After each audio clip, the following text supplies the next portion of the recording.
Kyle, bringing you opinions on life from a basement in northwest Iowa. Oh, come on. I really don't think that a president can do much about that issue. You are fake news. Well, let's say it's a guy named Seats. I make you scary. Man, this shit whack, man. I don't want to do a scam.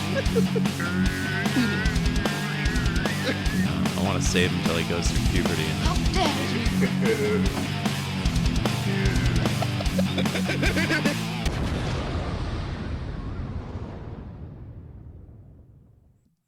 Alrighty, Project Ion podcast. I'm not even sure what episode we are on anymore because it's been so long since our last one.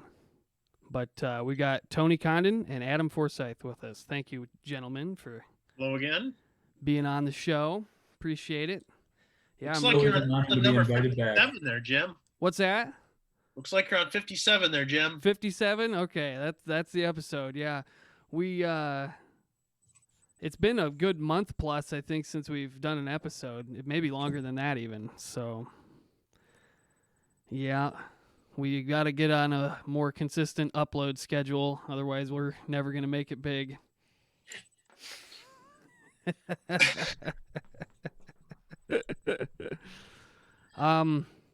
We're somewhat off the cuff today, so I'm gonna kind of burn through my material, and hopefully it'll be some good prompts for some other stuff. So, It's like a plan to me. alrighty. Well, have you guys, either one of you, have sold anything on Facebook or Craigslist or anything like that? I've sold a few things. I've sold golf clubs on Craigslist. I've sold a fishing boat on Craigslist. Yeah. A few other odds and ends here or there, and I picked up some, pieces of furniture at a song. Mm-hmm. Tony, how about you? You in the I- e-commerce yeah, that yeah. way? Or? In October, I bought an airplane on Facebook Marketplace. Okay.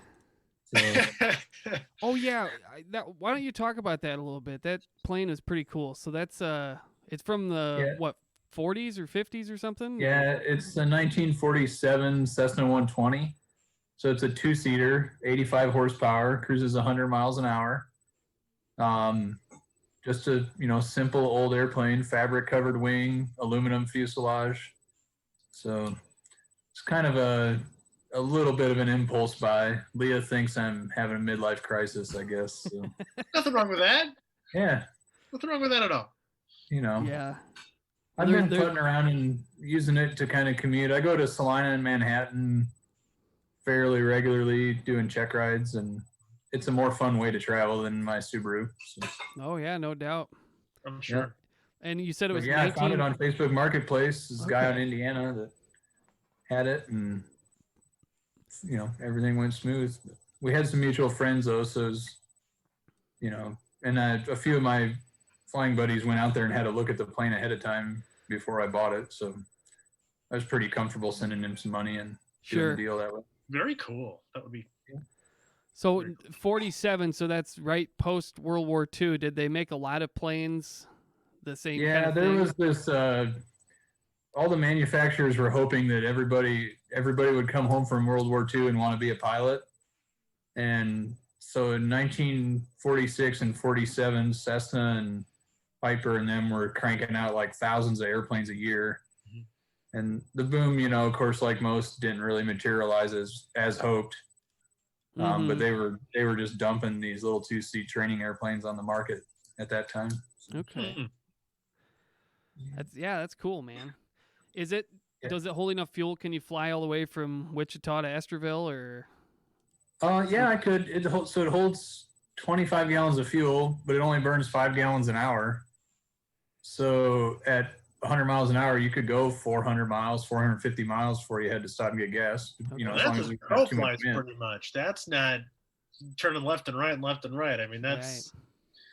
Yeah, So how many It's- miles is it from Wichita to Estherville as a crow it's flies? right about 400. So Okay.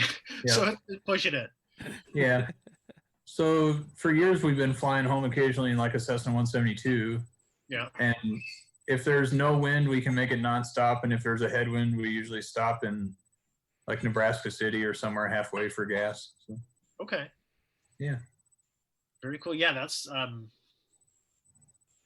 yeah, 172. That's what I That's trained. what I for. trained in out of L Lakes. Yeah, Yeah, the Cessna 738 Charlie Zulu. that's the one. Yeah. Yeah. They still have it. I was there. I was at Iowa Lakes this last summer and gave a few check rides. Oh, really? in July. Yeah, Oh, I that's got to do it was cool. I gave a kid his private check ride in 4468 Quebec, which is the 152 that I soloed in and took my check ride in. So Oh, that's cool. yeah, that's the only 152 they have left though. Okay. And then upgrading to the Skyhawks out there. So. Mm-hmm. Oh, nice. Yeah, Yeah. I miss flying all the time. I've got X-plane. Yeah. With with the the yoke and the rudders and the ball of axis. So every now and then I'll get on there and fly. But When someday. yeah, right. When Do it again. Tony and I were in college, Adam, he used to fly us home for pizza. Like I'd come along when he was, doing flight instructing or whatever. And I mean, you Yep. could get from Ames to Esterville in what, like 45 minutes or something. It's Yep. nothing to it. Yeah. So just fly home, go to Woody's quick, and then That's awesome. It was the perfect distance for a night cross country, which every student has to have. So Yep. all my students did their night cross country to Esterville, and Dad would pick us up. And we'd have pizza, and then I'd have him. He'd send me home with like 5 or 10 half-baked large pizzas, and so Jimmy and we'd eat like kings for about a week and a half. That's Just- fantastic. It was awesome. Oh man. Yeah, yeah, Those were the best. it was those were wonderful. good trips. Yeah, I think we flew home for a few weekends and stuff too. I mean, you're used to driving a couple hours or whatever down from Esterville to Ames if you want to come home, and to Yeah. be able to just tear through it in 40 minutes or whatever is just stunning. That's so cool. Well, I haven't bought a whole lot of stuff on Facebook or what. I mean, just a few odds and ends here myself, but one thing that I see popping up all the time are vehicles. So have you guys noticed in vehicle sales any kind of weird, consistent thing that you see over and over again that people do? I'm not looking to buy a vehicle at the moment. Yeah. Well, the thing that I'm hinting at is there's a habit of covering up your license plate with your finger or your thumb. Yeah. Yeah. Have you guys ever I mean, like, that drives me crazy. Yeah. I don't understand So, why. Guys this do that kind of in stuff. airplane ads too, Jimmy. They cover up the FAA registration so you can't look it up. Yeah, so I don't know mean, why. if you were a potential buyer, what does this tell you? Does anything cross They your stole mind? it. Definitely stolen. So, yeah, okay, so I would stolen, just- Blow it off and honestly skip the car. Right. Well, I mean, if you're really worried about, so first of all, if it's just some concern about identity theft, that doesn't make any sense to me. Because unless you're covering up your license plate every time you go to Walmart or, park your car on the street or something like that. But if you're driving down the road, people can see your license plate. Exactly. I mean, Yeah. So if you're that concerned about, you don't want to share that information, okay, but why wouldn't you just get your screwdriver out and take 3 minutes and take your plates off quick, and then take your question. pictures? I don't know. Yeah. I don't know. I mean, Jimmy, you're the expert here. What sort of personal identity information could you actually glean from a license plate number? Maybe a name and address, and I think all of that would be public record anyways. I mean, because your vehicle's you go to the Yeah, treasurer's but it's not office. like I can Google your license plate number and find anything out. Right, yeah. So I don't know. Yeah, vehicle registration date is not public that I know. I'm recalling a time in high school when the office ladies used to be able to call the police station and run a plate basically if somebody was like parked incorrectly in the parking lot and that kind of thing, or maybe they left their lights on or whatever. And at some point the cops said, no, it's personal info, we can't give it out. Huh. Okay. I have a distinct memory of that. Huh. Yep. Well, I don't know. For your average Joe out there, I feel like this is one of those things where you see it done, so therefore you think you have to. Right. Just You makes know? them feel real smart. Yeah, right. So it's never made any sense to me. Yeah, me either. That just But I see it all the time. It just drives me crazy.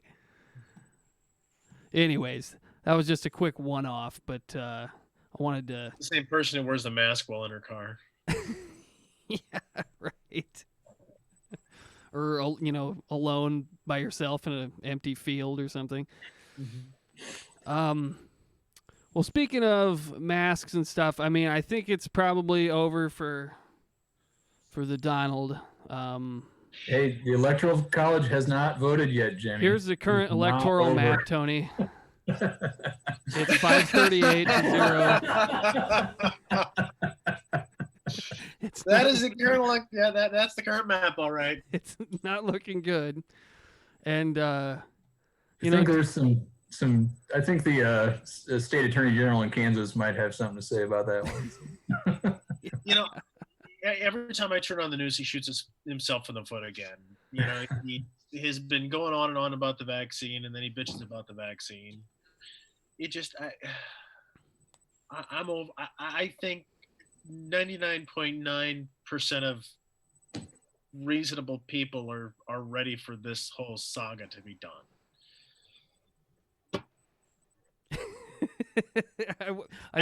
I wish we had one of the Gremses on right now. I just want this whole thing to be over. Yeah. I want Donald to be gone. You love him or hate him. I really don't care. I just want the news cycle to stop talking about him. Right. Yeah. I want, the COVID to be dealt with and to get past it. That's cute that you think they're going to stop talking about him, man. Well, Have you followed politics before? Don't you know the 2024 election has already started? Right. It is what it is. But at least we'll go through a period of time without hearing too much about it. I think one positive of the last 4 years, it's been a massive civics lesson in how the nuts and bolts of the Constitution actually work in the process versus what we think of on the surface. Mm-hmm. So, in the past, maybe we're used to Supreme Court nominees who, it's basically a predetermined outcome. The president nominates them. They kind of sail through confirmation hearings, no real drama. In the past, we have an election, now us three are old enough to remember 2000, but I spent a lot of time in the last couple months talking to, people 10 years younger than us saying, hey, this is nothing, Yeah. There's going to be a few weeks or maybe a month of arguing about this, but that pales. You're right. So, Yeah. Well, to your point, Adam, the thing that I'm looking forward to and what I hope will happen is that we can maybe tone back on some hyperbole. It's the end of the world no matter who you talk to, and oh my God, and this outcome takes place. It's the fascists or the communists or, that stuff wears awful thin with me. Me too. I get very exhausted by the labels, and I kind of lost track of thought for a minute. I'll circle back around if it comes back up. Well, anyways, I really wish we had one of the Gremses on here to, talk about. Well, I don't think we're allowed to say widespread voter fraud on YouTube or discuss it very much without getting pulled. So hopefully I didn't sink our ship already just by saying that. But we could talk about it. Yeah, I guess. I mean, I saw YouTube put out some kind of a policy statement here that said we're going to pull videos that talk about voter fraud and yada yada yada. So, speaking of voter fraud, Leah and I over Labor Day did a big driving tour of Eastern Kansas. But we stopped in Lecompton, which was the territorial capital. Mm-hmm. And during that time, there was massive voter fraud in territorial elections regarding proposed state constitutions, which the primary motive or the primary method was a whole bunch of people from Missouri coming across the border Okay. and voting in the territorial election to try to vote in a pro-slavery legislature. What? So because the Kansas-Nebraska Compromise was all about states get to choose whether they're a slave state or a free state. Mhm. Yeah. So I remember like one day in high school in history, talking about this, but it's a fascinating time, Bleeding Kansas period, when I just started a book actually about John Brown. He was out, murdering pro-slave people in the country. And, but at the territorial capital there in Lecompton, they had a candle box, which at some point, this secretary of the territory, this territorial government was there, but they found a whole bunch of free state votes inside this candle box that was buried underneath a wood pile outside of the territorial capital. Interesting. And just, so that was back when there was like, it was a little harder to flip a digit on a computer Right. Yeah. back then. So, but they did have thousands of people who jumped across the border from Missouri to vote in territorial elections. Interesting. Because there's no such thing really as like a resident of a territory. Yeah. Like who gets to vote in a territorial election? Whoever shows up, I guess. Right. That's an interesting concept. Mm. Yeah. Yeah. There's no. Anyways.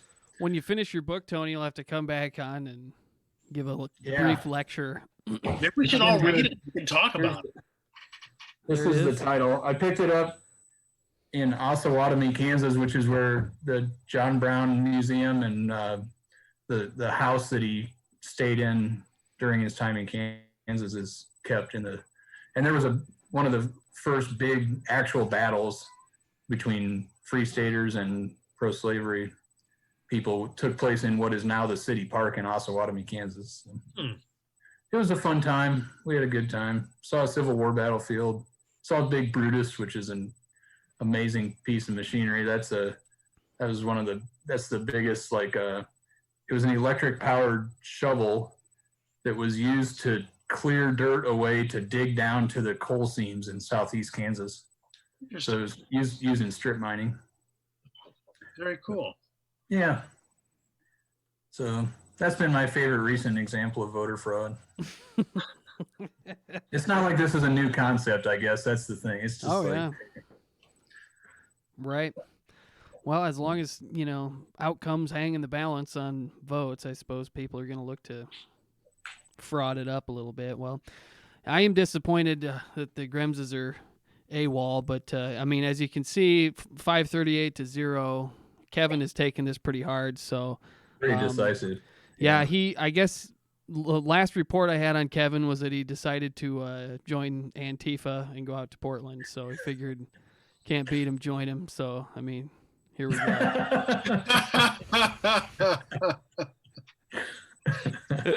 Oh, that's funny. Doesn't that look like him, though? Yeah. Yeah, I saw this pop up on Twitter a few months ago. They arrested some anti-fascist guy. Like, oh my God, it looks like Kevin with a handlebar mustache and shaggy, crazy hair.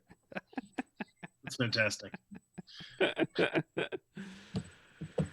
Oh dear. Well, anyway, so what's your guys' position on the fraud voter stuff or the lawsuits, the whatever? Kind of, if assuming people sort of fall on somewhere of a spectrum from, this election was a farce and totally stolen to, well, maybe there was some fraud, but we got to stay together to, there was no problem at all, or, the ends justify the means. Where do you guys fall on all of that?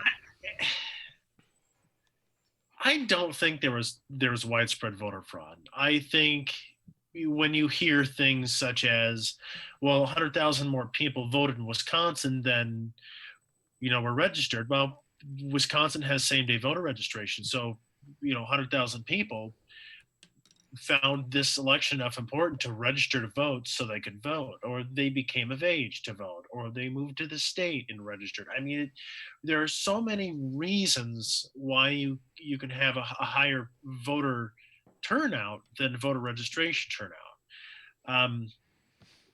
I, for one, think that puts to bed most of that fraudulent lawsuit. I'm just going to call it bullshit because it's all bullshit. And that's evident by the fact that every single case has been thrown out. Every one. It's been a good civics lesson. Get to learn about other states' nuances in their election laws. And as far as lawsuits are concerned, Jimmy, you know this. I mean, that's the purpose of the court. That's fine. You know, we got to keep good guys like you employed. Sue That's anybody right. for anything you think is worthwhile. Absolutely. Let the court sort it out, right? Mm-hmm. You know, I'm kind of indifferent about the whole process. I think what was it? 4 or 5 years ago, Chris Kobach was the Secretary of State down here, who went on to be disbarred by the state of Kansas because he actually tried a voter fraud case and was so inept in his courtroom manner that the judge assigned him recurrent training as a lawyer. But he also consulted with President Trump on border wall stuff and election security stuff, and he mounted a massive campaign about voter fraud in Kansas. Convinced the legislature to give him prosecutorial power against voter fraud. He's the only Secretary of State in the United States that could do that. He spent a couple $1 million and he caught 3 70-ish-year-old farmers who all owned land. I think one from eastern Kansas, one from western Kansas. They own land in both states, in both Missouri and Kansas, or in both Colorado and Kansas. And so they jumped the border to vote in like a school board election in the other state in which they own land. And we spent $2 million to prosecute those old guys because it was massive voter fraud. So. That's a prime And he was looking for, I mean, you know, he was on the warpath. He was going to root it out and all that. And that was all he could find, which honestly, I feel like those guys have a solid argument. Like, I'm being taxed in this school district. I should be able to vote for who's on the board. Absolutely. I think that's a justification for voting in local elections. Yeah. So anyways, that's what I have to say about it. So. You can have, We'll see who the Electoral College votes for tomorrow, because every year, every presidential election, this comes up, and every time people complain about the Electoral College, it's like, well, it's the United States of America, not the United 350 million knee-jerk individuals of America.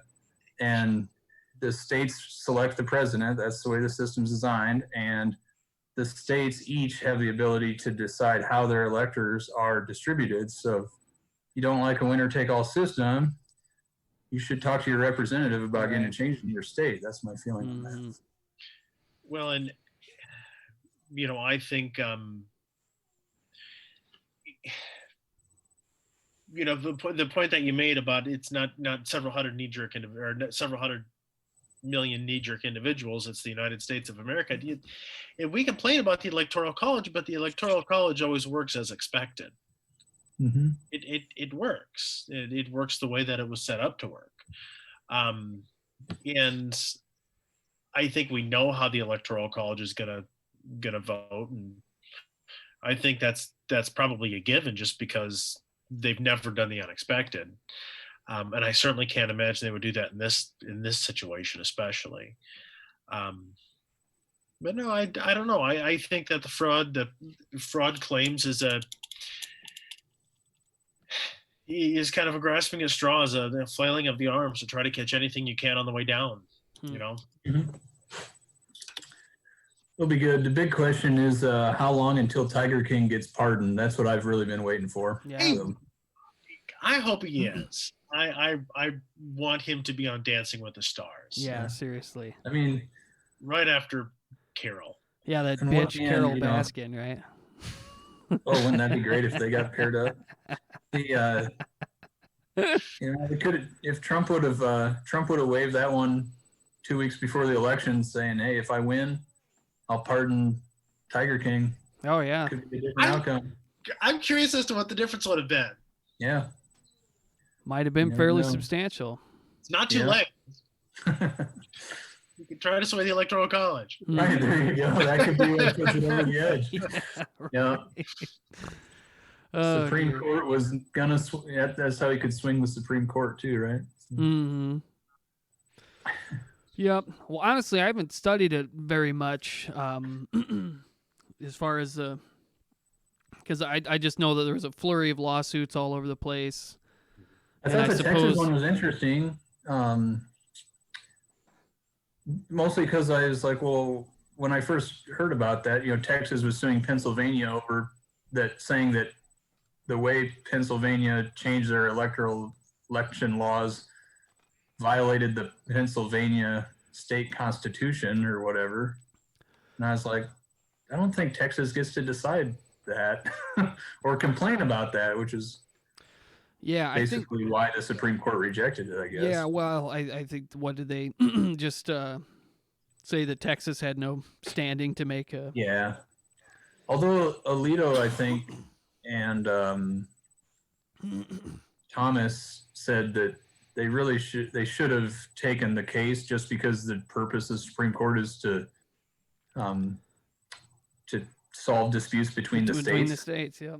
Right. That's why they exist. Yeah, exactly. And they said that they didn't believe Texas' case had any merit, but that the court should have taken the case up. So. Well, that's what I've been hoping for.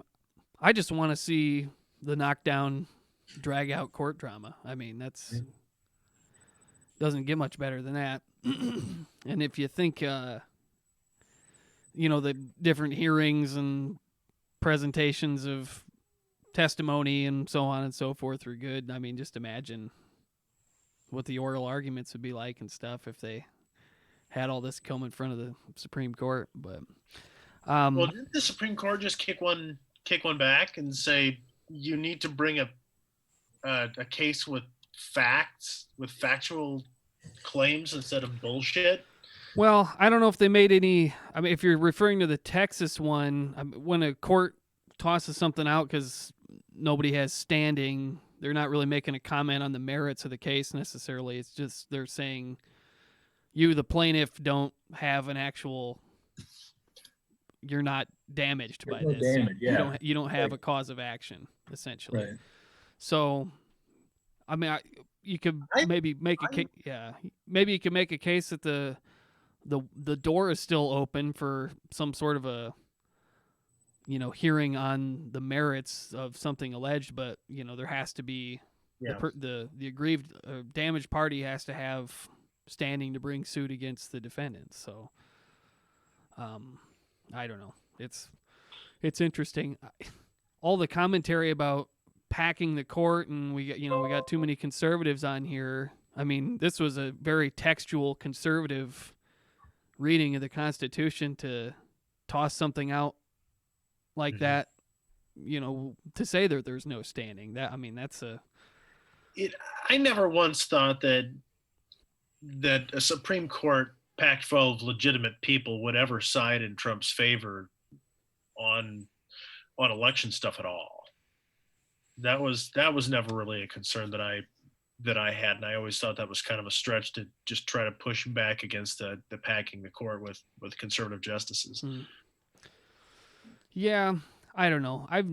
The notion that judges turn into activists and that sort of thing, I don't know. That's always the chirping out of the quote unquote losing side on a 5-4 decision or something like that they complain, oh well, they turned their back on the principles or something, or they ran away from whatever, they're trying to legislate from the bench and that sort of thing. But I think that's how we interpret. I think that's a label that we place on justices, or I think that's that's something that, and I'm saying we as a people or we as a media or whatever is responsible for, as we in how we talk about them and how we question them and how we talk about, well, so and so is a female justice, but she's super conservative and has 7 kids and she's Catholic, so Yeah. she's got to be a hyper conservative evil lady. And it not I think that the media is more responsible for that than the justices themselves by far. Yeah, I would agree with that 100%. I you may or may not agree with people's personal philosophy or personal opinions or that sort of thing, but when your job is to follow precedent and interpret the law and that sort of thing, I don't love some of the justices, but I've got faith in their ability to make decisions, especially when stuff is relatively clear. A lot of people don't realize that a decent percentage of Supreme Court decisions are not 5-4 splits. They're more like 8-1 or something like that. Sometimes 9-0. So it's oftentimes they'll settle on an argument that's constitutional and makes sense, and basically everybody will get in line. So, well, I mean, their job is really to do nothing more than interpret a rule and apply that rule. Mm-hmm. I mean, basically, okay, well, here's the case. Well, okay, this is the rule. This is the law. This is what we have to interpret and how this case applies to this. And, we're making a decision, again, based on what we have and based on precedent and Mm-hmm. in cases that have, come and gone before. They're not legislating, they're not saying, hey, well, because this case is about abortion, I'm automatically going to, vote against it or for it. And I think we've seen that expressed in a lot of circumstances. There was a couple not too long ago that Kavanaugh pretty roundly criticized Trump in one of the opinions. But Mm-hmm. Yeah, I think even Neil Gorsuch, who was supposed to be the Scalia 2.0, I mean, he made, I think it was an abortion case. I can't remember the particulars exactly, but it was something along the line. I mean, he made what in kind of legal circles we refer to as a sort of a textual argument, for pulling from the Constitution, made a kind of a plain meaning text argument for this abortion thing, and that's different than Roe v. Wade. That was like the criticism of Roe v. Wade was okay, well, this decision is creating new fundamental rights out of thin air, essentially, and it's point to me where there's a right to an abortion in the Constitution anywhere, and that sort of thing. Well, I mean, it's yeah. So the idea being that Gorsuch did the legal. exact opposite of what everybody would have predicted him to do, so I don't know. So it kind of made me think of maybe need to remember this before we complain anymore about lifetime appointments, because, with a lifetime appointment, you get appointed and you're suddenly free. You don't have to justify your thought. You don't have to convince 52 Republican senators that you'll vote with them for the rest of your life.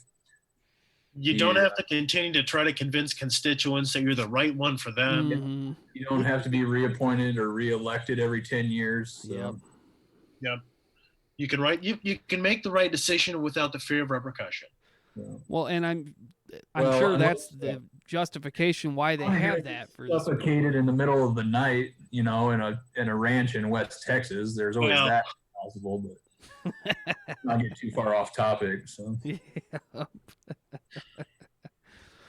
Well, I mean, that's a great point, Tony, and I think in a situation where you've got a big country with lots of diverse interests, and if you're going to have this kind of system of federalism, you need to have as impartial of an adjudicatory process as you possibly can get. And ultimately, if the Supreme Court is going to be like the last word in the law, you want those people to be as liberated as possible and not be thinking about any kind of ulterior motive, like how is this going to reflect negatively on me, yada, yada, yada. So, Yeah. Yep. Okay. Well, yeah, I wish we had the Gremses for some fraud stuff. Why don't we stick with politics here quick? Have you seen, I just saw this on Twitter today. This is I think is kind of a merger. Reloaded or Georgia Reloaded, yeah. So now that it's 538-0 and it looks like it's curtains for the Teflon Don, now I guess we've got a runoff in Georgia for those 2 remaining Senate seats. And Yeah. I don't even know the names of the people who are up for election, but this where are you is getting that map from? Because I'm seeing 306 to 232. Fake news. yeah, fake news.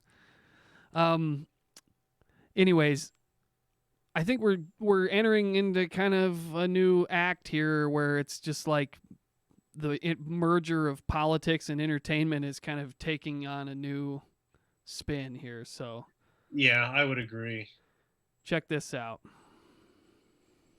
The American story is one of true exceptionalism. It's built on the greatest ideas in history.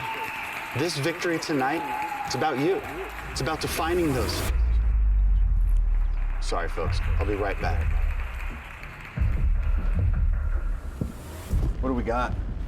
Well, it's not over in Georgia. Senate races went to a runoff. What are we up against? You'll never believe this.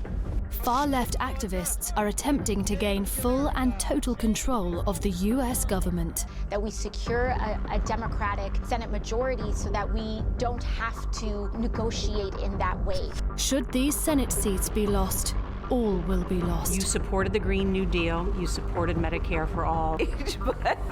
Your mission will be to rally support across Georgia behind these American patriots, Senator Perdue and Senator Loeffler.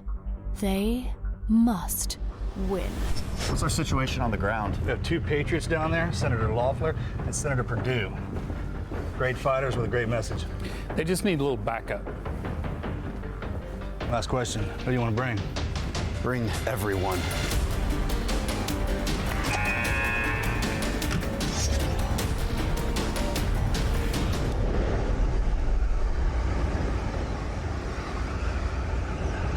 Commercial? What do you think so far? Do you guys know who this is? It's Dan Crenshaw. Yeah, he's a representative from Texas or something? Yeah, I think he was in Afghanistan, I believe. I mean, he's a vet, you know.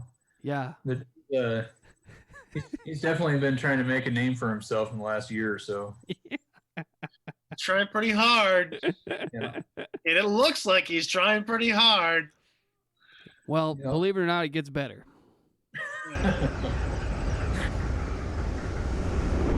Control, what's the situation at the LZ? Good evening, sir. Rather lovely form, if I may say so.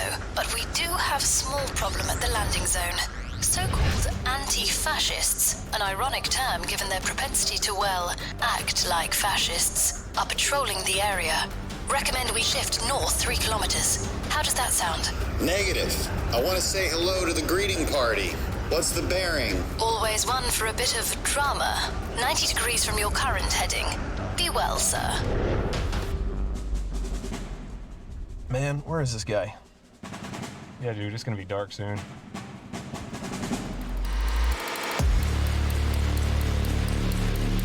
Where is that pirate?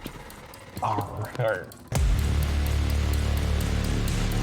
I don't even know why I'm so angry, you know? Oh, the news told us to be.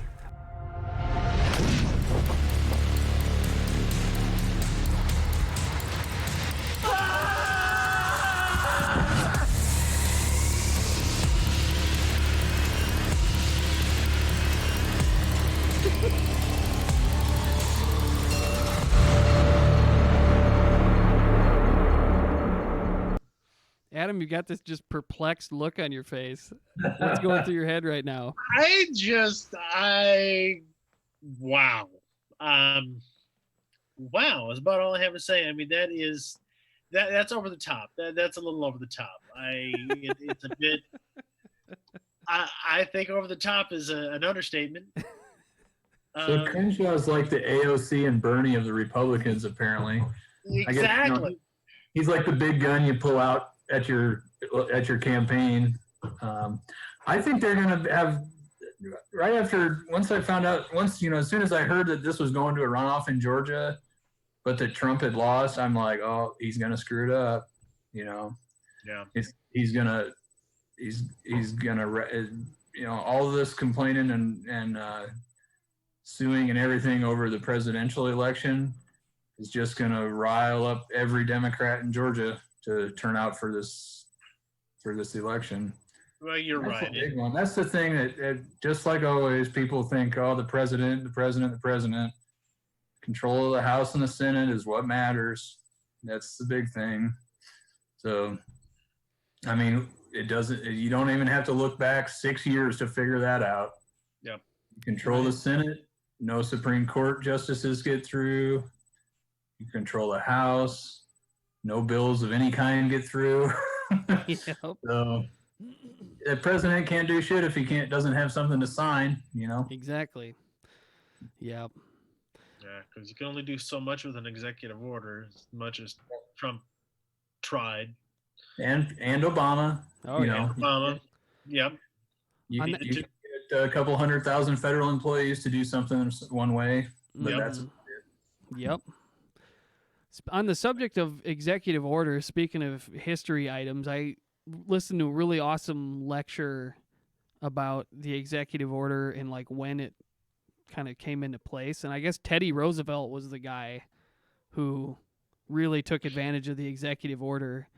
And like, I don't know, they had data or whatever, different presidents coming along, and when the Teddy Roosevelt administration, the executive order, he went from, they averaged maybe like 100 or something per presidency, and he did like 1,000 or something like that. So, and since then it's been, an increasingly used tool to sort of, take executive action, I guess. But interesting stuff. Well, I don't know. This ad is got like Walker Texas Ranger elements to it, and kind of Steven Seagal movie cheesiness. A very bad Steven Seagal movie, I would say. Not even a mildly entertaining one. Like the second you see this guy on TV, you change the channel. I mean, that's how he comes across too. He comes across like a creepy Ventura wannabe kind of. Well, I see it, I guess, maybe a little differently. While he was falling out of the sky there, that maybe Congress just needs to be in session more. Yeah, that's right. Yeah. This is what they're doing for their recess. Don't too much time on their hands if they're using shit like this. Well, I mean, I see it as being tongue in cheek, and I don't think it's supposed to be taken seriously. What people do. People will. Yeah, if actors get paid for that ad, that's a good question too. Yeah. Yeah. They were volunteers from the local high school. Yeah, some pretty big beards on those high school kids. That was funny though. I don't know. I kind of liked it. It's a new spin on the political ad though. I've never seen anything like it. In that regard, you're right. It's very creative in the political realm. Very memorable.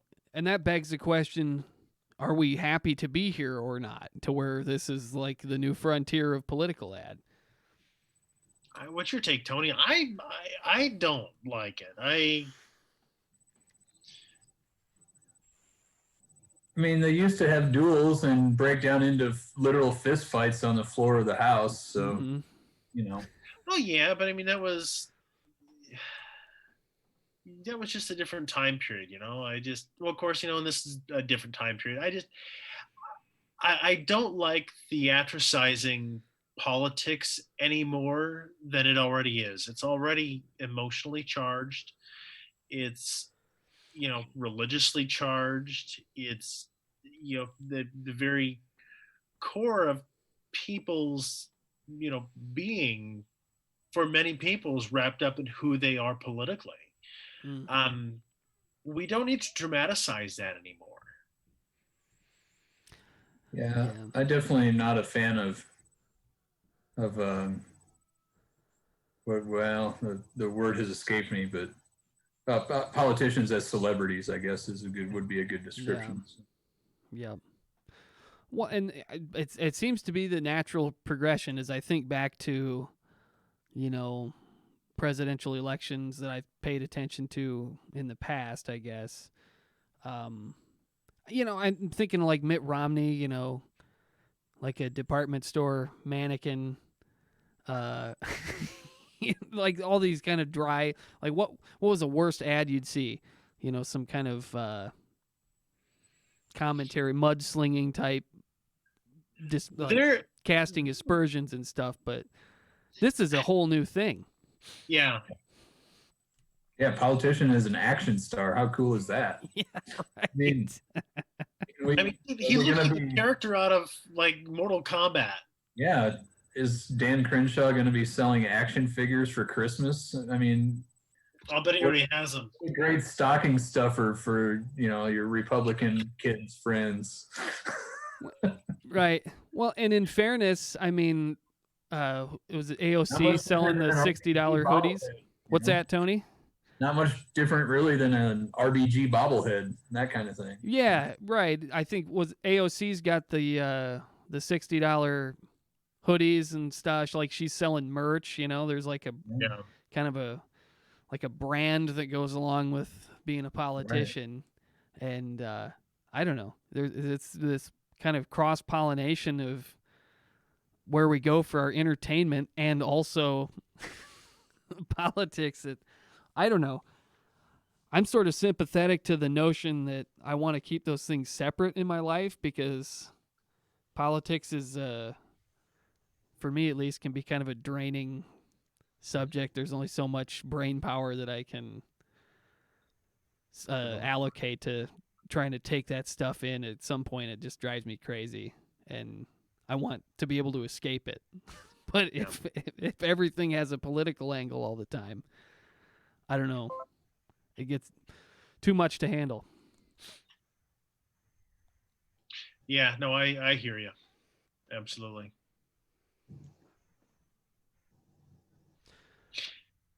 Well, we could always talk about basketball. Oh, well, yeah. What I'm dying to talk about is Mario Lopez and his new role as Colonel Sanders. I'm not familiar, thank God. Really? Oh my Lord! Pull it up on the webs there, Jimbo. Okay. Is it on YouTube somewhere? Probably. I don't know. I haven't seen it yet. I just heard about it and wanted to talk about it. Okay. We'll see if we can find something. Oblivious NPC conversation. Right there, KFC. Oh my God. I love it. I love it. What are you doing? A Lifetime original mini movie. You don't answer my proposal. Oh, I have seen about this. Oh no. Yeah, Mario Lopez, I'm pretty sure is a vampire or something because he's not aged since like 1989. I think I'm falling for the new chef. Jessica is falling for Harlan. The cook?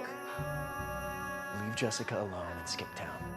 He has a secret recipe that's going to change the world. Harlan claims to have some secret recipe. A secret recipe? Spare me. We all have our secrets. If you marry my daughter, I promise there'll be more long weekends in your future. Mom, I have to tell you something. We have a problem. Secret's out, chicken man. I'll take care of this. He's ruining everything! Just kill him already! Who the hell are you? Harlan Sanders, the new chef. Mario Lopez is Colonel Sanders in A Recipe for Seduction. Premieres December 13th. So this is an actual thing. Yes, This it is an isn't- actual thing. It's a glorious thing. I'm on board for it. I would, yes, bring AC Slater back. Put his ass in the kitchen. No way. What's wrong with that? I mean, how many people have been Colonel Sanders in the last? I don't think. I mean, I can't even form a sentence. Tony's left speechless. First of all, whoever's managing Colonel Sanders' estate. Yeah, right. I What mean, happened? give me a break.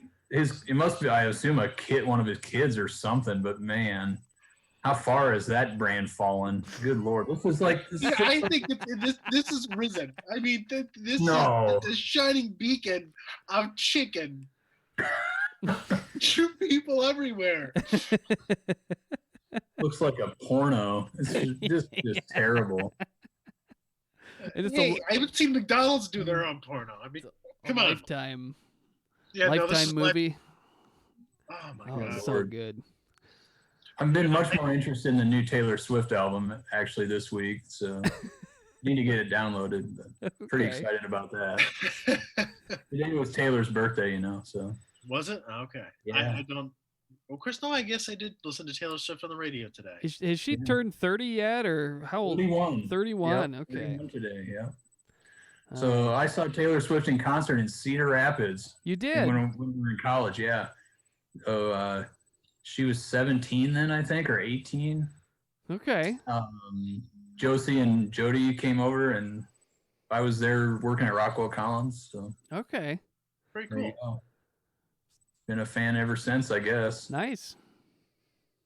Yep. But speaking of Josie, and I really did want to talk about basketball. Yeah, I wanted to hear because her I team guess is she's doing got real some well. good press in the Daily News here lately.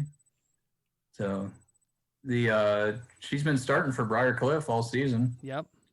and it seems to be getting about 5 points a game, playing pretty good. They even before the pandemic, they were streaming pretty much all the games online, so it's been pretty nice. We've upgraded. When she was in high school, we had to listen to DVR on the TuneIn Radio app to catch all the games. Yep. Now we can watch them on TV. So Yeah, right. That's it's stellar. been fun.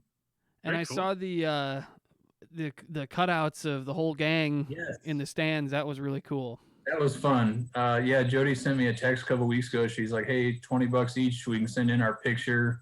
They'll put our whole family in the same section together." Mm-hmm. And so we'll send her some photos. So at least I get to attend every home game now. Yeah. No word on who gets or what happens to the Flat Stanley at the end of the season. Yeah. That's been kind of cool. So That was very cool, actually. Josie did finally miss a free throw yesterday. They played in Fremont, Nebraska yesterday. 11 for 12 on free throws so far for the season. Wow. Is Yeah. she playing off the ball a little bit more now? Yeah, she's not point, but she's one of the other outer wing or whatever. Yeah, 2 guard or maybe the 3. Yeah. Yeah, but Okay. but yeah, it's been going good. I think she's enjoying school down there. That's Switched to like a criminal justice kind of degree. Okay. Interesting. yeah. Yeah, last time I talked to her working about with her, that, man. about her basketball, she said that she was going to be, kind of being more in kind of a scoring role or be more, playing off the ball a little bit more because as a high school kid, she was primary ball handler and numero uno scoring option, as I recall. And that's a pretty Yeah, she was point guard in high school. pretty big load to carry. So Yeah, she had a lot of pressure in high school ball, but Mhm. I think things are going better for her now. Good. I'm glad to hear that. She's not, I mean, remember that game against Emmitsburg when she Oh, scored yeah. 30? She scored 31 and they won like 33-31. It was unbelievable. Yeah. Crazy. Yeah, that was something else. She just took the game over. Yeah. Well, yeah, because she can shoot the ball really well, and I'm hoping that she's getting a lot of open looks and that sort of thing. Do they does Briar Cliff kind of like advertise when the games are well ahead of time, or I'd like to watch? Where can we go to check out a game? If you just Google Briar Cliff women's basketball, they've got the schedule online and links to the streaming and stuff like that on there. Very good. It seems like they mostly play like on Wednesdays and Saturdays. Yesterday was a Saturday afternoon game. Okay. Awesome. And I think they have one more game before Christmas. So. All right. Good to know. We'll have to try to catch that one. Got to cheer for them because God knows Iowa State doesn't have a team worth cheering for this year on a basketball team. Yeah, right. Well, I mean, the focus has got to be on the Halliburton was a lottery pick this year. I think he got drafted like 12 or something, and then Tucker, Talon, whatever Tucker, what hyphen name. Yeah, I mean, he dropped like 20 in a preseason game for the Lakers, so he's on his way to being on a championship team probably. So that's pretty cool. But Halliburton got selected like 12th or 13th overall, didn't he? Yeah, he did. Yep, it was right. He's higher than KU's top prospect. I made sure to rub that in down here. Yeah, you've got to be one of the few. Well, maybe there's more Iowa State people. It's a kind of a Arrow-y town, so there's a fair number of us down here. And then even back when we used to be able to go to games in Allen Fieldhouse, there's quite a few Iowa State people over in Kansas City area, and they show up for the football and basketball games up there. So. Okay.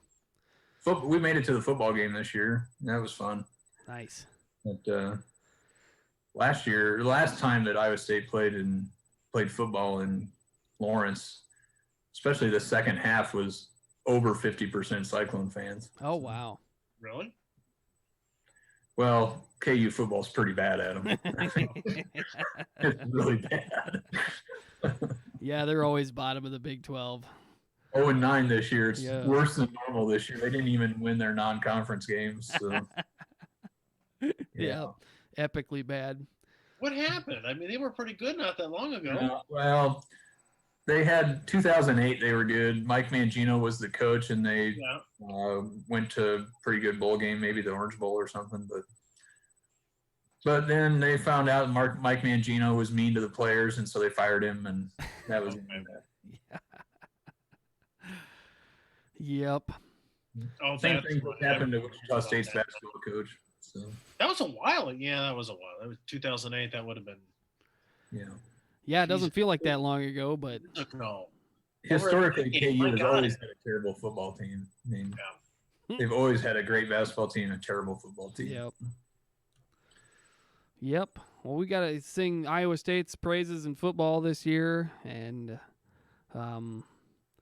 men's basketball, I think, belongs to the Hawkeyes. They are. Yep, they got a good team this year. Very good. Probably the whitest team in college basketball, I think, too. Really? Oh, yeah, big time. I think they start 5 white kids, I think. Don't they? Don't they typically recruit out of like Chicago? I know they try to, but, I mean, they've got – I think they've only got 2 or 3 black kids on the whole roster. Wow. Yeah. Who's their coach now? Fran McCaffrey. Oh, still? Okay. Yep. So. He plays angry, I believe. What's that, Tony? He plays angry from what I recall. Yeah. I only pay attention to college basketball once we get into March Madness. Yeah. They play so many games. Okay, I'll wait and, sort out the top, what is it, 100? Don't let that many in the tournament. 64? Yeah. Yep. Well, down here, there's nothing to care about except college basketball. So. Wichita State doesn't have a football team. KU basically doesn't have a football team. So a lot of basketball down here. So. Yeah. Is Wichita State good this year, Tony? I haven't heard about them. So, well, they fired their coach as well because he was mean to the players. So Greg Marshall's out. Went to the final. Now, the accusations were from 2015 when they went to the Final Four. They just surfaced over the summer, and he was paid. He got paid $7 million over 7 years to resign. Wow.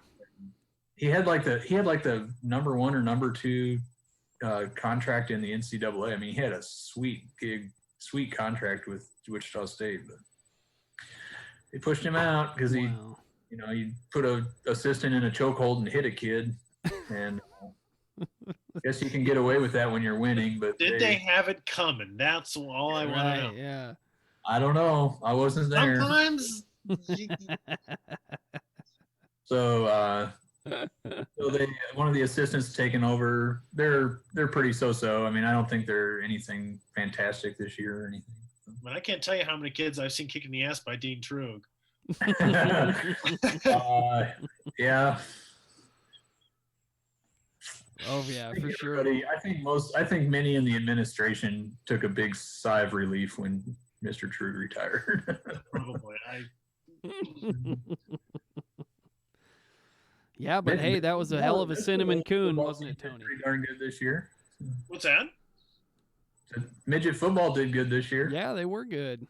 They made a good run. Very good. That Christensen kid is first team All-State, I'm pretty sure, wide receiver. Wow. Yeah. Right. I would imagine he'll be able to play college ball somewhere if he would want to. I mean, I'm gonna say the old Iowa thing and say, who does he belong to? His dad is Roger, I think, and mom is Teresa. Okay. So that would be relative of in the Christensen construction family somewhere. I'm sure. I'm right on that, aren't I, Tony? I think Roger. Yeah, I can't say for sure. He's one of Steve's brothers, I'm pretty sure. Okay. Anyways, why don't we talk COVID real quick? Yeah, in fact, I was just pulling up. We've got several vaccines coming down the pipe. Of course, COVID is ramping up more than ever. I know we're seeing a lot of it here in Chicago. Emmett County is the number 1 in mortality in the United States at the moment. Emmett County is? Last week it was, at least, I think. It's close. That's per capita, though. You got to remember. Yeah. Good little Emmett County, huh? Well, the denominator is not that big, so you got to be careful about statistics here. That's right. Okay, well, why don't we watch the vaccine one? I pulled up a KCCI clip about vaccines. Well, we've reached a turning point in the devastating coronavirus pandemic. Tomorrow, states across the country will begin receiving the newly approved COVID vaccine. Aixa Diaz is in Washington with what's happening today. Scott, this morning we will hear from the FDA about its decision and from the Departments of Health and Defense about where we go from here. A watershed moment in the coronavirus pandemic. The Pfizer COVID-19 vaccine approved for emergency use on its way to hundreds of sites across the country to kick off the biggest vaccination effort in American history. We have an excellent plan that has been well coordinated, well synchronized, well rehearsed. The logistics behind the rollout are complicated, with the vaccine requiring refrigeration at minus 94 degrees Fahrenheit. FedEx and UPS, in charge of shipments, say they're ready for the task ahead, with delivery day tomorrow. A weekday, a normal business day, seemed like the optimal time to send out those first shipments rather than try to get them delivered on a Sunday when some of these administrative sites might be short-staffed or not open. The FDA says it has full confidence in the safety and effectiveness of the Pfizer vaccine, as questions remain over how many Americans will choose to get vaccinated when the shot is widely available. I will absolutely take this COVID-19 vaccine. About 3 million doses are expected in these first shipments. The people who do get vaccinated will need a second dose 3 weeks later. In Washington, Aixa Diaz, KCCI 8 News. The Pfizer COVID-19 vaccine is recommended for people 16 and older. A children's vaccine is being developed separately. Governor Kim Reynolds released a statement reading in part, "Our state is ready to receive shipments and quickly distribute them so that our healthcare workers and long-term care residents will be vaccinated first." Reynolds says that those care centers can expect their first shipments as soon as December 28th. Well, so that's good news. Mm-hmm. Get the vaccine by the end of the year. Yep. I will say, yeah, You know, absolutely. A couple weeks after the election, he said that. I will readily admit he said that. I was listening to an interview on NPR a couple of days ago, and the guy was careful to describe the vaccine as being that it had been authorized by the FDA, not approved by the FDA is a technicality in wording due to because it's an emergency use authorization. It has not gone through the full battery of clinical trials to technically be approved. Yeah. Anyways, Interesting. Yeah. I latch onto stupid crap like that apparently. Well, that's all right. You don't want them to pull a fast one on you. Words matter, I hear. Absolutely, words matter. So, I mean, essentially, they fast forwarded the construction of a basically kind of like a flu/cold vaccine. It's not like they had to, recreate the wheel in the span of a year. So I'm pretty freaking comfortable with it. I know that it's not like Trump invented some kind of a department that came up with this vaccine and now they want to give it to people. I mean, these are, companies that have been around and are, leaders in health around the world. I have all their confidence in taking one.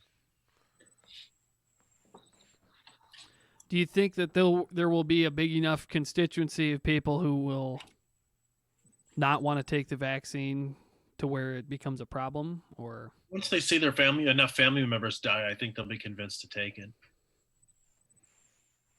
Yeah, could be. Hey, it's their own. This is a personal responsibility thing. Yep. Once a vaccine is available, then if you choose not to take it, you're really only putting yourself at risk. And so I don't care. Yeah. Yeah. Well, I work for an air ambulance company here in Wichita. We have bases all around Kansas, helicopters and fixed wing aircraft, and the last 2 months have been the busiest 2 months in the company's history since 2001. By far, not even close, like twice as many flights as normal. Yeah, I believe it. And we've actually hired 16 people to set up a call center for the sole purpose for the state of Kansas. We're running a call center to determine where there are COVID beds available. Wow. So we're the center call-in point for all hospitals in the state of Kansas to find an open bed. And, 3-4 weeks ago, I was talking to our nurses who, at that time there were 12 transports waiting. The nearest COVID bed at times was like St. Louis. Mm-hmm. Just crazy stuff like that's going on out there. Yeah. So. Well, we're in Chicago's.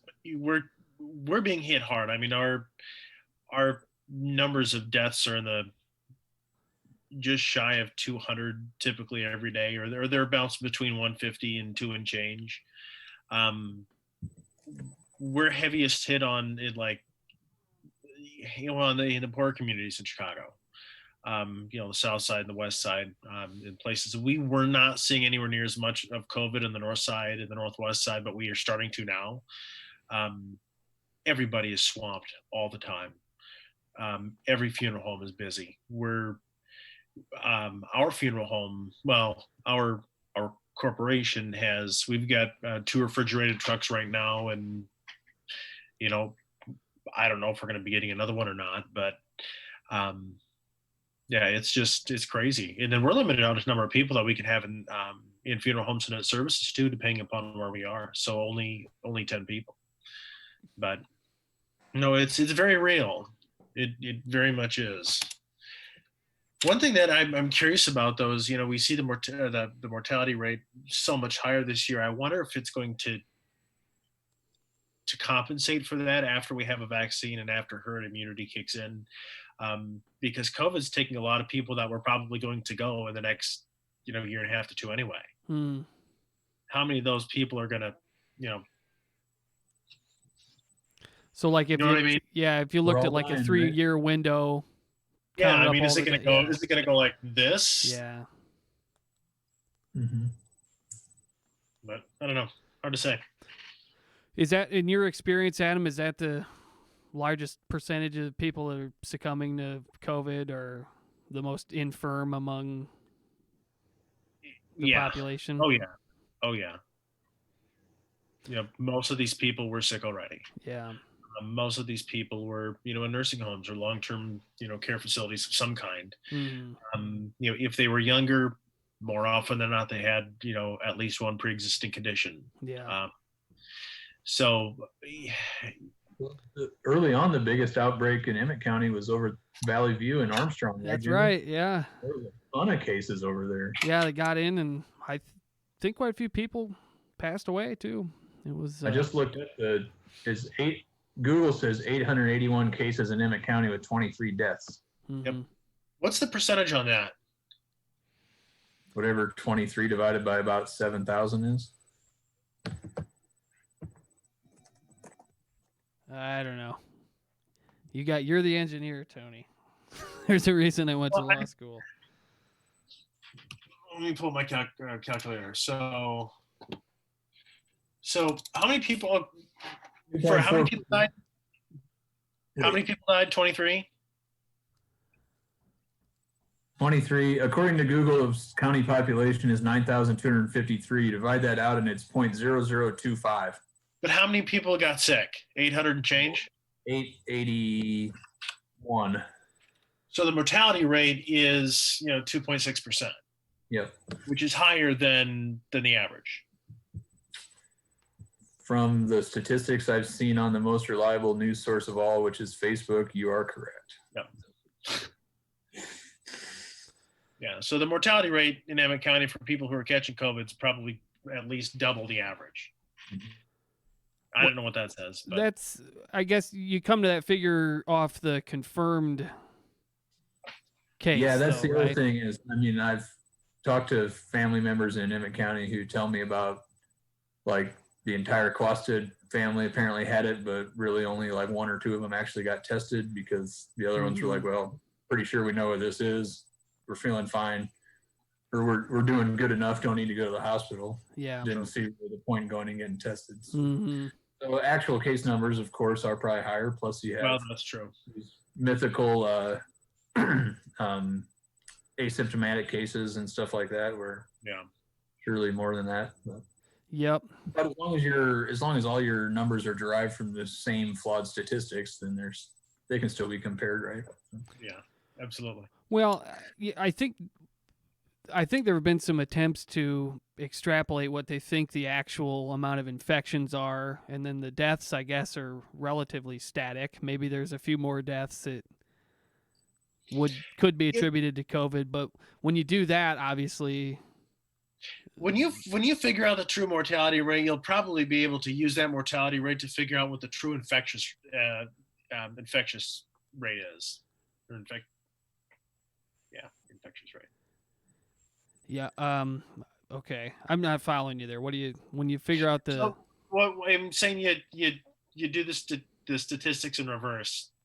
Once you know what that true mortality rate for the disease is, Mhm. you could probably say, okay, in this given area with this number of dead, even though they only had 800 and some reported cases, their actual number of cases was probably this, Yeah. which would be like 5 or 6 times that number. Mm-hmm. Yeah, I think I'm probably not. I think I'm talking about the same thing that you are. Through some sort of a process of extrapolation or something, which I don't understand, they come up with, okay, like if I catch this disease, what are my odds that I will die, essentially, and they have a figure there. I recall reading something on the CDC maybe a month or 2 ago on that kind of broke it down by age, and yeah, it appeared like the high infection fatality rate was in that 8 nursing home type age group, and it kind of went down from there. to next to zero for children.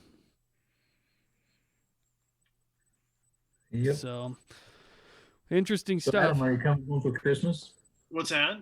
Are you coming home for Christmas? No, I'm staying home for Christmas. I'm working. Yeah. Yeah. This is all right. I had Thanksgiving off. Our current plan, even with all this, we're gonna make a brief appearance, I think. So. Are you gonna fly up? We'll probably drive, but Yeah. maybe, who knows? We'll be up for a couple days. That'll be nice. That'll It's be nice. We'll see. If things get worse, maybe not. But we're not gonna. My in-laws are in Minneapolis, and we're not gonna go see them, partially at their request, which is fine too. So. Mhm. But I can understand. called the parents, called the grandmas. They're like, "Yes, please come." So I was like, "Okay, Yep. we'll try." So Well, we'll have to try to connect sometime when I'm in town and you're in town. yeah, Very good. most major holidays. Okay. Normal years I'm home for about a week, but not this year. So. Yeah. Very good. Well, did you guys have anything else you wanted to hit here, or we kind of? There's at least one major subject that we've left untouched, Jimmy. Oh, what's that? Well, mostly the state of customer service and Oh yeah, nationwide new delivery systems. I was gonna lead off with that. I forgot all about it. You know all about it, man. You should have interrupted me. So, what? I mean, we're talking about infection fatality rate and stuff. What's the percentage of the time the Wichita Eagle actually delivers your Sunday paper? That's what I want to know. You know, the funny thing about that is, and I use my Facebook. My Facebook profile's primary use is two things: one, pictures about flying, and two, to keep track of when the Eagle misses my Sunday morning paper delivery. This is like the only two things I actually post on Facebook. And so I went back, and it was like January or February that they missed one, and then all through early pandemic stuff, it was, of course, the Sunday paper got to the point where it was like 5 pages, it seemed like. And every week there was this note along with it that, delivery may be disrupted due to pandemic, which I don't understand why a pandemic would affect the ability to print paper and drive it to Wichita, but that's a whole nother question. And then, but it kept coming every weekend. It was great. And then this fall, I think I've missed 3 in the last 2 months. It's just like, I don't know what happened. Pathetic. It's, it seems to hover at about 90%. Yeah. Rolling average. In a few years ago, you would call customer service. They were at least open until noon on Sundays. You could at least talk to a human, even though they were in like Southeast Asia or Albania or somewhere. And now they don't even let you through. It's all automated crap. They and if you call too early, they just kick you out. If you call too late, they kick you out. Oh, for crying out loud! They assure you that they've notified The first call this morning was that deliveries were running late in my area. I thought, well, we did get a 1/4 inch of snow last night, and the newspaper is printed in Kansas City just to save money. So maybe they had to hard drive down the interstate. But then all my other friends in Wichita started commenting that they had gotten their paper at 6 a.m. I'm like, well, son of a bitch, it's just me. And you've been slandering them so much that now they've probably got it out for you. So then another portion of my friends started basically shaming me, telling me that, if I tipped my delivery driver better and all this, that I would get my newspaper. And I was like, hey, I grew up in a restaurant. I tip my people, and I tip good. But you have to actually deliver something to get a tip. I mean, if I went to a restaurant and ordered food and it never showed up, I'm not going to tip the waitress. I'm sorry. So anyways, another week, usually they do deliver on Monday or Tuesday finally. So. Oh, so they do come up, or it's just often late. Often I put, when I call them and I put in the request for redelivery, it does show up on Monday or Tuesday. Okay. Otherwise they credit my account. So we'll see if I ever get to do this week's crossword or not. Well, I mean, I like reading the paper, but all the news that's in, I could read it all online if I wanted to read the articles. Mm-hmm. But I like reading the comics, and I like doing the New York Times Sunday crossword, and like being able to read it on paper. Yep. Like the grumpy old man that I am. Well, yeah, you've always been like that. Be outside the school, 7 a.m. before band practice, reading the newspaper. Yeah. Right. Study hall news had the Des Moines Register. Well, and even when I was a kid, Dad got the Register at Woody's. So yep. I started reading the Des Moines Register when I was like 5 years old. Huh. That's amazing. Yeah. Well, Wichita Eagle, get your act together. Have you figured out, is it the same delivery driver every time on your street, or? I think it's, they have a route, so it's supposed to be the same person. I would assume so. Maybe that's what really makes me mad. I was not so mad this morning because my neighbor didn't have his paper either. Okay. But that really gets me going in the times when my neighbor gets his paper, but I don't get mine. It's just like, what the hell? Yeah. Obviously, you drove down the street. Is somebody stealing it? I don't know. Maybe you're getting punked. You should get like a Ring doorbell or something. Should get a shotgun and just start sitting out there every Sunday morning at 4 a.m. They do that too. Set up a game camera. Right. That's a good idea. Game camera and some of those do those work with like lasers or something? And if you go in between the laser, it'll take a picture or something like that. I'm sure you could set that up to where if the delivery guy goes by or whatever, you can get a snapshot. Yeah. Anyways. Well, I feel for you, Tony. Lately. I appreciate it. I'm glad that I've got your sympathy. Absolutely. And if I was licensed in the state of Kansas, I'd be happy to bring suit. Wonder what that would take. We should look into that. Yeah, if Kansas Serious emotional distress. You're used to reading that paper every morning. Absolutely. Probably. Do you have to pass a test in each state, or is there like conversions? Like if you're licensed in this state, you can just the reciprocity. Yeah, I think it's sort of the classic lawyer answer is, it depends on the jurisdiction, but I think every state's bar has the ability to say, okay, well, we'll recognize reciprocity here or whatever, but different states have different bar requirements. So like for Iowa, for example, the bar exam exists in kind of a certain form, but like in Florida, you take a different test. So, maybe part of what you took in Iowa could be transferred, but then you'd have to sit for the other portions of the exam if you wanted to also be licensed in Florida. So it would have to look in to see if Kansas has got just a kind of straight 1-to-1 reciprocity thing with Iowa. We could line that up. I'm sure all we'd have to do is just pay the fees to get it moved over. So good. I'll just start carrying your business card around. War Eagle, here we come. Yeah, right. I'm gonna use your name anyways. In the I've got like the two things going for me. I leave off my use my middle name, and then just the first name initial, and then the Rosendal's kind of slightly Jewish sounding. So it's like it's two lawyer cliches right there. So. All righty. And I'm remembering in True Grit when Matty Ross is just like, well, Lawyer Daggett will have something to say about that. Yeah. Lawyer Daggett's a tough lawyer. Yeah. Oh, funny.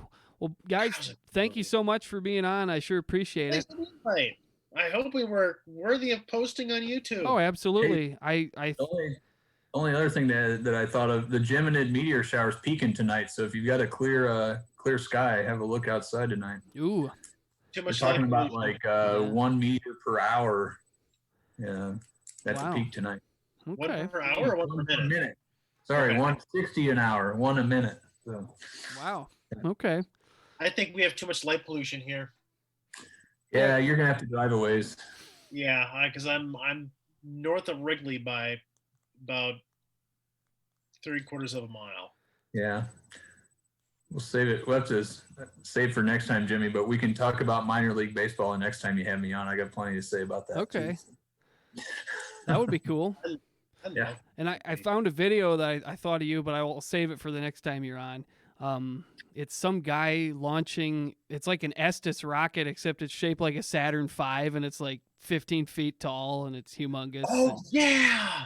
Yeah, man. So it's really cool. I thought of Tony. If I stumbled across that, the YouTube algorithm was really cool. And there was an entire show about that amateur rocketry. It's like Estes rockets on steroids, and these guys try to reach outer space. That's There's a place south of here where they launched to 50,000 feet. Wow. Yeah, that would be so much freaking fun. Yep, it's pretty neat. Well, we'll save that subject matter for another day. But thank you again, gents, for being on. I sure appreciate it, and hope it was fun. Take care, fellas. And Good to see you. informative. Yep. Thank you very much. Bye. Bye.